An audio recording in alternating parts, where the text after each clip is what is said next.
Lexi and her family and everybody else. There's a lot going on, and we want to thank each and every one of you for showing up and coming here and showing your love and support out of this very unnecessary time that we have to be here. But he was very well loved. He was an amazing person. And we just want to remember that this is a celebration of life and everything that he brought for us. As you can see around the room, we have a lot of his pictures. They have a number on them. They are for sale. If you're interested, come to me. I will be happy to take care of any information that you may need or any questions that you may have. We also have a auction table at the front. If you picked up one of the flyers, everything is listed, both the painting or the artwork in here and the artwork at the auction table.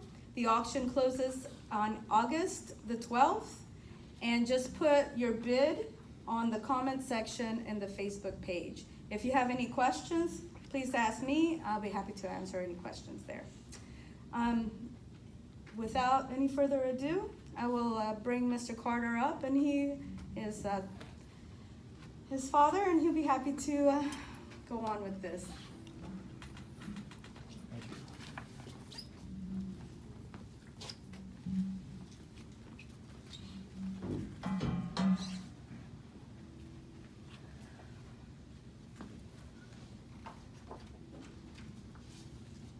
Hello.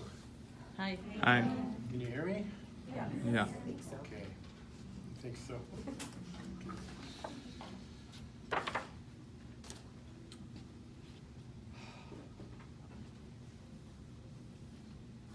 Well, before I get started, I wanted to thank a few people. First of all, I wanted to thank Jeremy. Jeremy did the music that was over here. And Jeremy, you captured him very well. It's beautiful. I didn't think this was going to happen. I want to thank Blitz and Red Stick Roller Derby. You guys have been so much help to Lexi, I can't tell you. It's just been amazing. You guys were great friends. Where is Lexi? I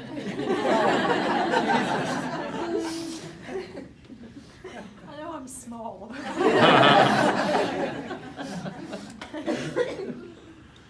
also want to thank Skinny, Kira, Andy, Abe and Jeremy. These are the other Abe and Jeremy. They helped with the wine back there. And I'm sorry, I don't know who did this. Can you tell me? Skinny. That was Skinny. That was Skinny. You did this? This is amazing. Thank you. Thank you so much. And yes, I am.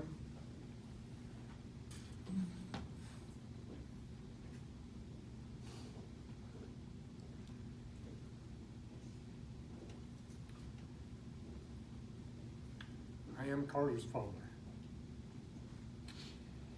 And no, I did not name him Carter Carter. I've been asked that. I actually named him Ryan Carter, but he didn't like the name Ryan, and eventually he just became Carter. And then I guess he also became Carter Spade somehow. It doesn't surprise me that he did this because Carter was always his own person, right from the start. First indication I had this when he was about 1 year old. I was laying on the carpet watching TV, and Carter waddled over, or walked over to the TV and stood in front of it and put his hands up and blocked the TV from in and turned around and laughed at me. And I encouraged him to move, and he wouldn't move, and he thought that was funny. The more I encouraged him, the more he thought it was funnier. Yeah, sounds just like him, right? So I kind of scooted up behind him, and I gave him one of those on his diapered butt. And he turned around, and he gave me a look I will never forget. And he waddled back over to me, and he punched me in the nose.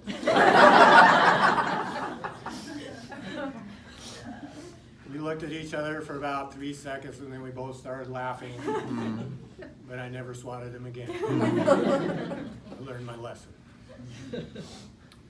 Another indication I had was once when he was in preschool, I got a call from his principal. And she wanted to talk. So I came in with his mom.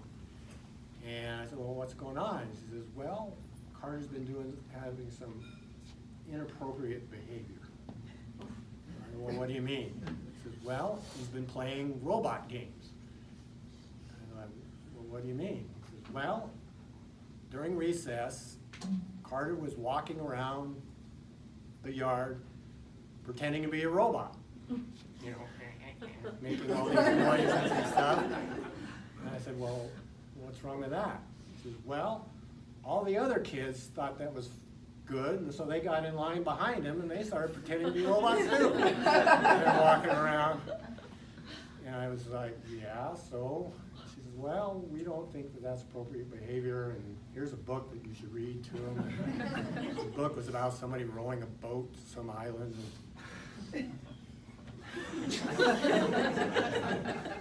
We changed it to school the next day. But when I really knew I had something on my hands was when he was about 12 or 13 years old. It was school time and he used to catch the bus. And I was down in the living room waiting for him, or wasn't waiting for him, but that's where I was. And I could hear him coming down the stairs, and he comes out, and he had this outfit on. I didn't know what to call it at the time, but it was goth. And he had mascara and eyeshadow. His lips were bright blue, and his fingernails were shiny black. And he gave, remember that look that I told you he gave me? He gave me another one just like it. But this time it was like, what are you going to do about it, old man? And he needn't have worried that I was going to do anything because I was speechless. The worst thing I ever did to Carter was I made him get homeschooled. I thought that was the best thing for him, but he hated it. He absolutely hated it. He loved going to school. He didn't love going to school to learn. He loved to go to school because he loved meeting people and having fun and communicating and joking around and playing. That was Carter. And I kept him home for a year and he hated it. It was like prison. And he never forgave me. One thing about Carter was he was not afraid to get up in front of people and talk. Or sing. As any of you who went karaoke with me, would get up there and sing his heart out. The first time he ever sang in public was in grade school, I believe. And there was a talent show at his school. And he told me he was going to sing. And I said, well, what are you going to sing? He said, oh, I wrote a song. I said, okay, what is it? He said, well, I'd rather you see it when you come. So I said, okay. And he got up in front of this whole crowd and he sang his song, and the song was, Don't Hurt My Happy Home. And it wasn't about child abuse. It was about pollution, hurting the environment. And it was a great song. It was amazing for a kid in grade school, the song that he wrote. And parents came up to me afterwards and said, are you Ryan's father? And I said, yes. He said, did he write that song? And I said, yeah. There you go. That's amazing. And it was an amazing song for a kid.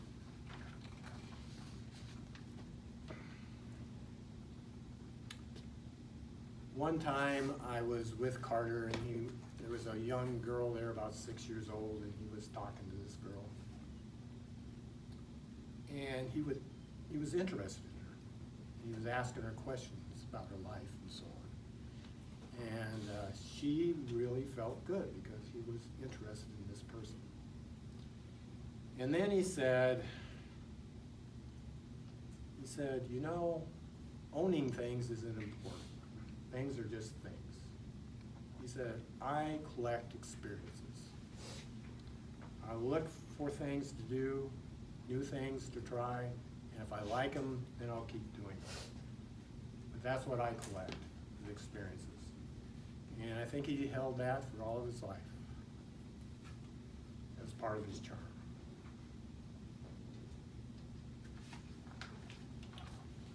Carter liked people. He was not particular about who he liked.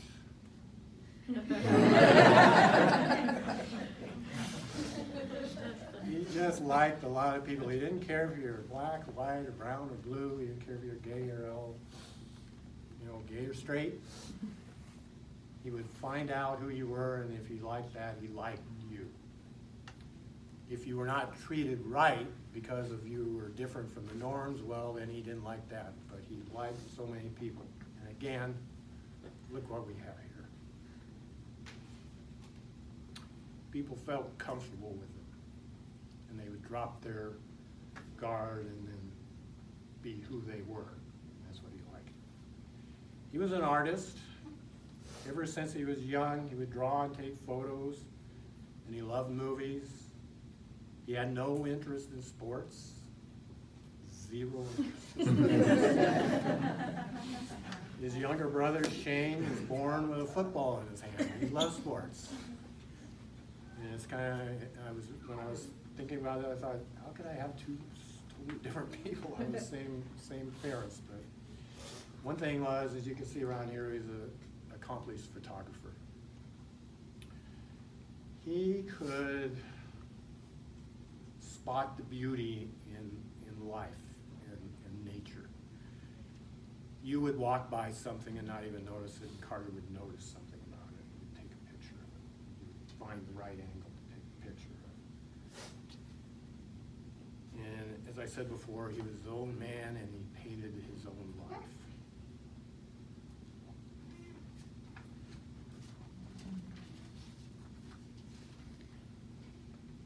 I want to thank you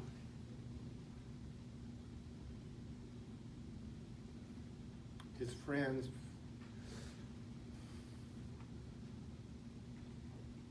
for writing on his Facebook page. I read every post, and it made a big difference for me and his mother and his brother to see how many people love my son. His mom was devastated, obviously. She dedicated her life to her children. And no parent should ever have to see their child die.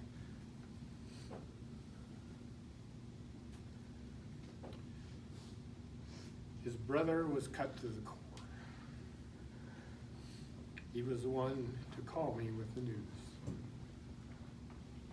He could hardly get his words out of his mouth, and I had to ask him to say it again. I couldn't understand him. For days he could not eat much because of the knot in his stomach. Again, I want to thank you, his friends, for what you posted on Facebook. I was not surprised by how many of you said he was funny. Because he was funny. Made me laugh all his life, all my life. But what surprised me the most was how many of you mentioned how kind he was.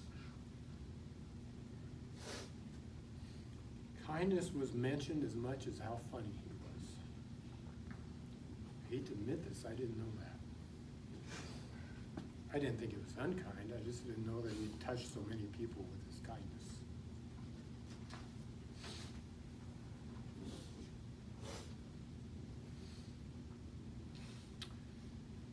I would like to be remembered as a kind person.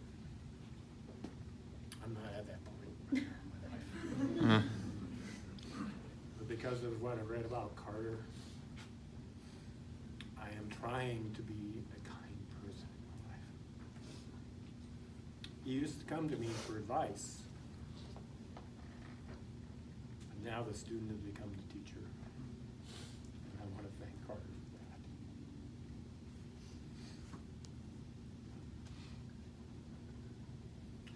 that. I would say that Carter was happy all of his life. He He really was. You can see from these pictures how happy he was. But there was one major happening that made him happier than ever. And that was when he met Lexi. He had often talked to me about his romances. Women like Carter.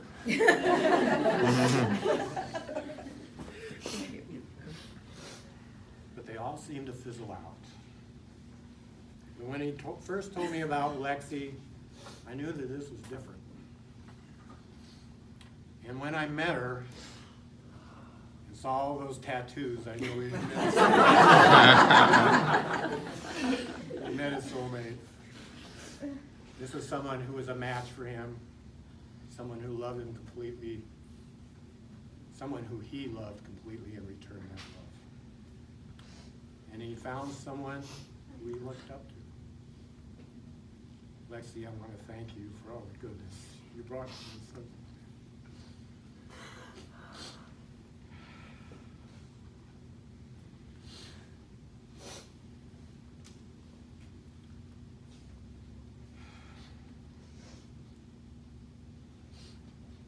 As for myself,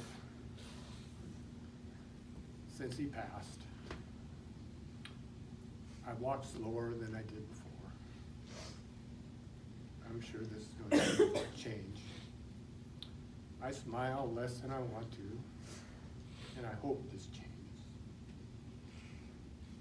There's an ache growing inside me that will never go away.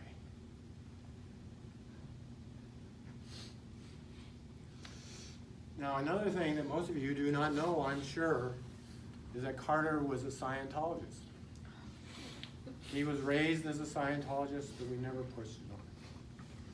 He just believed in the basic tenets of it. And one of the main things we believe is that you are not a body, you are a spirit. You reside in a body. You do not have a soul, you are the soul. So when your body dies, you do not die, you continue on and you find another body to occupy. You start over again. Though I miss him so much, this gives me some little bit of relief knowing that I will run into him sometime in the future. I say this because I want to read a portion of the Scientology funeral ceremony. If you did not know about the fact that we continue on, that we don't end with the loss of the current body, what I'm going to read would not make sense to you. And I want to let you know that it is written in somewhat of a poetic manner, and I hope that you're able to understand what I'm trying to say. I read this for all of you who miss him, and I read this for him, because knowing Carter, he is here with us, and he's making sure that you give him a proper send-off.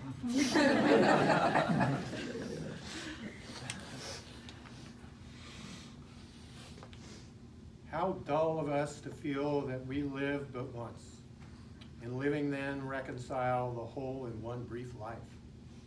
Oh no, a wider drama here was planned and staged, and we, with narrowness of mind, did overlook the plan. We said that all is mortal flesh, the spirit just a thing to send, for pence to some strange heaven, there to waste its skill. Or had we not the price to some deep other place to pain, and waste again that life? To what dark depths were dropped our minds to feel that flesh is capable of love, or trust, or livingness? To feel that fingernails and masks are all we need to dream? To what deep place did our love go? Today, come wiser now. The chains are gone, tired with the years. We look, we find, we live, not once, but on and on. From body's birth to body's grave, then to birth again, and yea, to grave again. From century to century, from age to age, and on we go in march along the path that leads forever up the countless ticks of time. From here and evermore, the heritage of all our lives, and spend it once again. Why, this is no sad and bleakish look, no soured thing, this life. This is an adventure pure. Without a knife or provender, we leap aloft into eternity and span forever in a breath. We step from tie to body tie and go our way. Our suffering is self-centered here, for we have lost in truth the smile, the touch, the skill and happiness we gained from Carter, who gave us from his past ability to live and fare against the tides and storms of fate. It's true we've lost his shoulder up against the wheel and lost as well his counsel and his strength, but lost them only for a while. He goes not with the dismal roll drum, but with a whisper like a fairy sigh, to smooth the way for when we come. He is in some good future time and future place. His smile, his touch, his skill, invested there to make a way for life. True, we may not know him then, and only know his work. But still, if we sent not ahead our friends into time, we would not have a race. And so branched off from this genetic line and into some corner or a new world, we have sent you, Carter. And there will be, we know it now, a smile, a touch, a happiness for us. And so it turns, the day, the year, the age. And so we go with banners furled and quietly upon our way. But now we know that now we'll find the way because of you, Carter. You left us a better world. Large or small, a monument was made each time you helped your people and your race. And here behind you, you have lodged in the hearts and minds a smile, a joke, a comforting, that rests to mark that you have passed this way. Goodbye to the name we knew and face we loved. Goodbye, Godspeed, for all of us are better that you visited a while.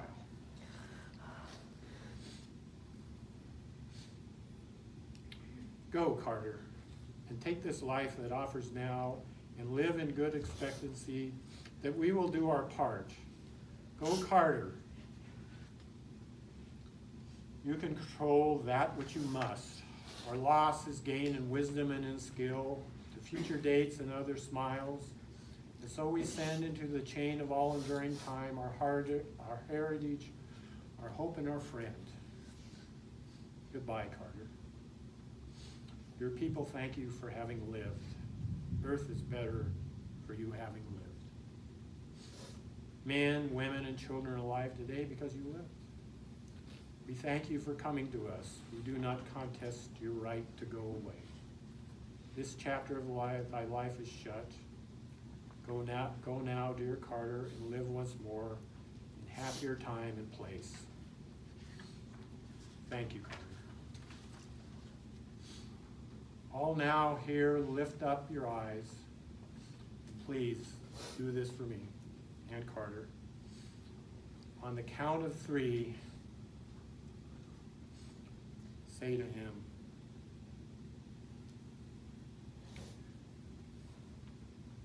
goodbye, Carter. 1, 2, 3. Goodbye, Carter. Goodbye, our dear, goodbye. We'll miss you, you know. And that is done. Come, friends, he is all right. And he's gone. We have our work to do, and he has it. And he will be welcome there. Now, as I said, Carter is here with us. He wants a proper send-off. You know Carter. For him, that would include a lot of laughter. Some drunkenness, perhaps. few tears maybe. But mostly of all of you to remember to tell those gathered here a story or two about the time you and Carter did whatever you did.